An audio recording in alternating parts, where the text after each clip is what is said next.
In this video, I'm going to talk about the study methods and techniques I used in medical school so I could pass medical school.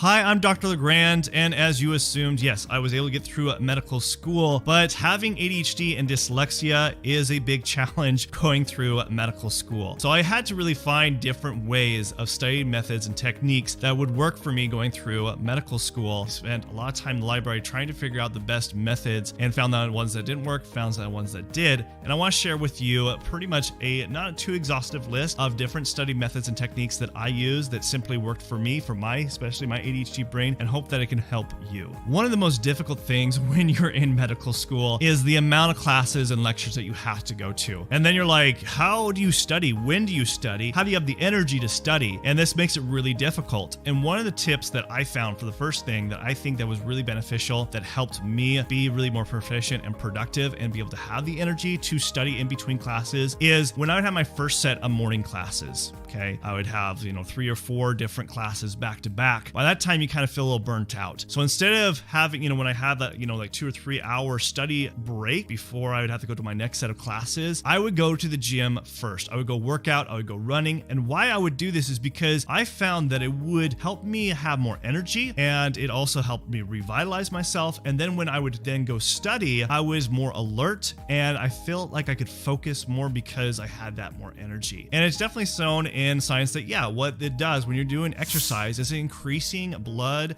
and oxygen and nutrients to the brain, so that way it can work at its most optimal way, so your brain can be able to be more efficient when you are studying. Along with studying, one thing that is difficult with people who have ADHD and my ADHD brain, I would get distracted so easily. It didn't matter if someone sneezed across the room or if someone was playing a game outside, I would be watching through my window. Oh, what's going on? I kid you not, an hour could go by and I got nothing done. And so the way that I had to do this is to distract any kind of distractions is I would have to use my headphones to listen to music, to really eliminate any kind of sounds. In fact, throughout college and even medical school, any of my classmates knew, or any of my friends, when I was going in between classes, I had those headphones in and I was reading my notes and studying. All because when you're in medical school, you got to take every kind of amount you can do, especially with ADHD. You got to take every amount of studying that you possibly can. And so people would be like, oh, hey, what's up, Legrand? I wouldn't totally be focused on what I was studying because I had my headphones in, could not hear them, and they knew this, and I would have to tell them, it's like, hey, I tried to say hi to you. I'm like, yeah, man, if you try to say hi to me when I'm in between classes, most likely I am zoned in and I am not going to be able to hear you. So I do apologize. But when I'm in my social aspect, when it's after studying, then yeah,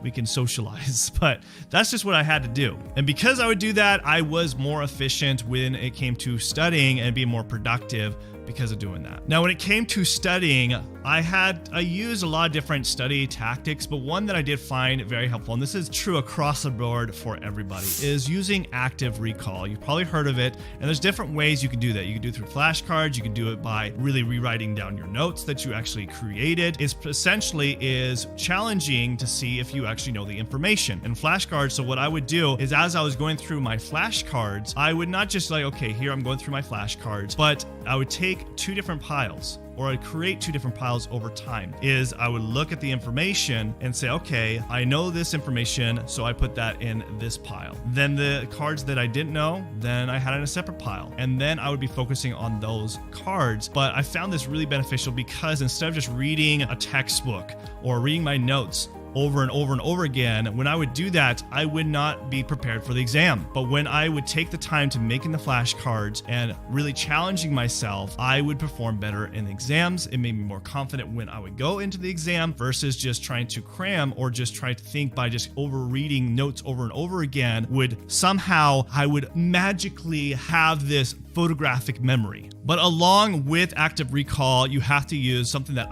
was helpful for me was spaced repetition. So as I would study these flashcards, like I mentioned, I would separate them into 2 different groups. So the group of the cards that I did not know, I would study it the next day. The group that I did know, I would review it in 3 days. And then if I still knew the information, then I would review it again in a week, and then so on and so on. And the reason this is important in spacing it out is to make sure that you really do know it. You might know it for a day, but do you know know it in 3 days? Do you know it in a week? Do you know it in a month? So it's really important to do this, but more importantly, it was important for me to know this information, not just because to pass my exams, pass my medical boards, but so that I knew this information when I was in practice, so I do this information when I'm helping my patients out. Now, one of the things I had to really adjust in my studying, even though it was a challenge for me and I had to study more than most of my classmates because I had ADHD and dyslexia, I had to realize I had to take breaks. And the reason I had to do that is because if I studied for too long a period of time, things wouldn't retain. My brain would go to mush, I would be exhausted, I would hate studying,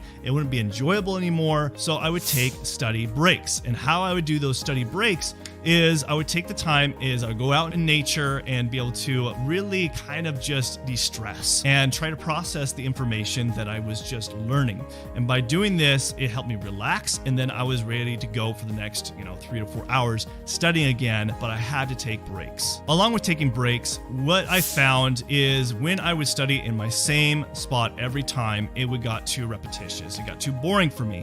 And so I started to study in different places, in different areas where I would look at specifically, okay, maybe I shouldn't be always studying in my room. So I would go study in the library. But then one of the most effective places that I would study is actually outside and different sceneries. And what this did is what I would find when I was going the exam and take the exam, I would think about those places and that material that I studied in that particular place. Because what the brain's doing, it's making those connections. It's connecting to be able to realize, aha, I remember this. I was studying this when I was in this place, in this type of scenery. The more connections you can make because of that emotional connection, the better. And that's what I found for myself. Another great thing that I would do is before exam day, or even at any other day, I would study right before I would go to bed. Now, not necessarily go in a deep study session, but I would review notes. And the reason I would do this is because I knew by doing this and going right to sleep is the science tells you, you're able to retain the information more because your brain is able to process and download all the information that you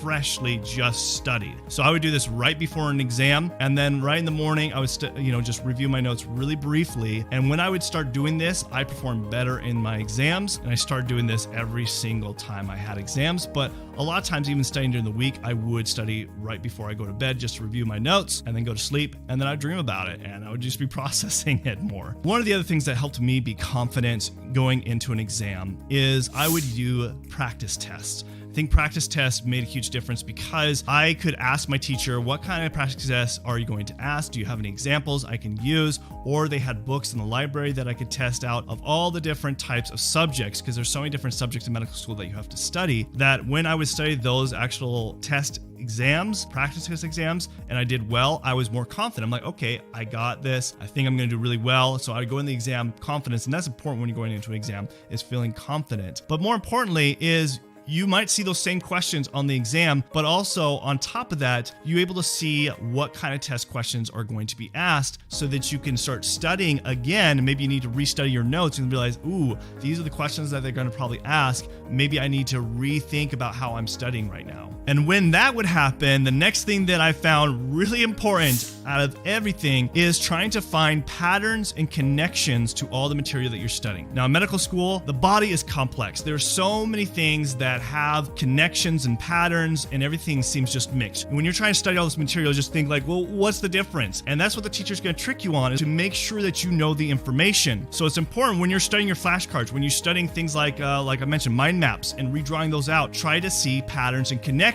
So when you group them together, you can see all those patterns like, oh, these are all similar, so let's study those together. And when you're in the exam, you think about those groups, and you can see that there is differences within even that group because, oh, these are all similar, but what makes them different out of, those 10 or whatever it is, knowing the differences, even though they have a lot of similarities. And when you group it like that, you see the patterns and make connections. Your brain will start making connections too, and it'll be able to understand and really understand the information, which leads into the most important thing, I think, is when you can understand that, then you should be able to teach it to others. And that's what made all the difference for me, is especially my first and second year in medical school, I relied on teaching it to others. I would ask, hey, let's have a study session, not to just study together, but it's like, let's teach it to each other. And so we would take turns teaching different types of the material to each other. And then they would point out, hey, that's not how I understand it, or that's not correct. And so that would help me rethink about it and ask them, okay, how do you understand it? And then it's like, oh, great. Now I can understand it at a more deeper level and I can teach it. So if you could teach it to somebody else, then you know the information and you're going to be more confident going into that exam, just like I would be when I would do that. Now, you might be in a position where it's like, you know what? This is great and all, but I just don't have focus. I don't have attention. My brain chemistry is off. I don't know. I just can't figure this out. Well, I have a free guide in the description below for you. It is my ultimate focus guide that goes over the labs you should be looking at, the different types of nutrients to implement and supplements and different foods to implement and foods to avoid to help improve your focus and see where those situations and problems are. And that is in the description below that you can download. And I hope to see you guys in the next video. This is Dr. Legrand signing out. Thanks. Bye.